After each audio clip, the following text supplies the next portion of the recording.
आज वास्तव में ओडिशार तो माँ दुर्गा दुर्गति नाशिनी चली पूजा अर्चना विशेषकर पाइक माने जो अस्त्र शस्त्र अतीत लड़ी थे आज से पुराना अस्त्र शस्त्र घरे घरे पूजा हुए अतीतर से शौर्य वीर्य गौरव को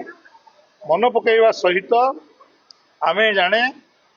1817 मसीह बक्सी जगबंधु नेतृत्व में खोर्धारू आरंभ होता भारत वर्षर प्रथम स्वाधीनता संग्राम तेणु यह हूँ प्रत्येक ओडिशावासी एक गर्व और गौरवर दिन घरे घरे पिठापना हुए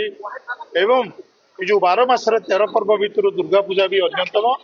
से दृष्टिकोण माँ दुर्गा दुर्गति नाशिनी समस्त ओडिशावासी मंगल करंतु कहली गोटे पद कथा कविता कहबी पाइक मान पाइक पुअर ढाल तलवार कलंक लगे ना पाइक पुअर ढाल तलवार कलंक लगे ना एवं भी जागी ओडिशा पाइक मुक्ति संगीत गाई आज ओडिशार कोणे कोणे दशहरा पर्व उपलक्षे प्रत्येक घरे आमर खंडा पूजा ठारू आरंभ करी समस्त घरे पिठा पणा विभिन्न प्रकार भोगराग चली थाए गोटे मनोभाव भारत वर्षर जो लड़ाई संग्राम करी ओडिशार जाति धर्म निर्विशेष सबु जातिर लोक जो लड़ाई संग्राम में भाग नहीं प्रथम विजय आमे पाइचे आम भारत वर्ष स्वाधीनता होती तेणु से गर्व से मनोभाव को आमे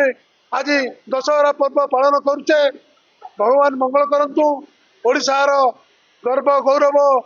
एवं लक्ष्मी विराजमान धन संपत्ति परिपूर्ण हो आम पुरी जगन्नाथ बलभद्र सुभद्रा नेतृत्व में जो लड़ाई संग्राम होता बरुणई पहाड़ खोर्धा ठारे से खोर्धा माटीर मो ना डॉक्टर प्रकाश चंदन ओडिशा राज्य पाइका आखड़ा महासंघर सभापति आज ओडिशावासी को आह्वान करुच्ची आम समस्ते लड़ाई संग्राम जो करते आम इतिहास माने आम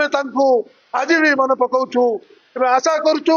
एवं भी लड़ाई संग्राम जेकोसी कार्य आम वीर पाइक माने सब बड़े तैयार अच्छा तेणु भगवान करंतु बोल श्री रामचंद्र की जगन्नाथ बलभद्र सुभद्रा की प्रभु समस्त मंगल कर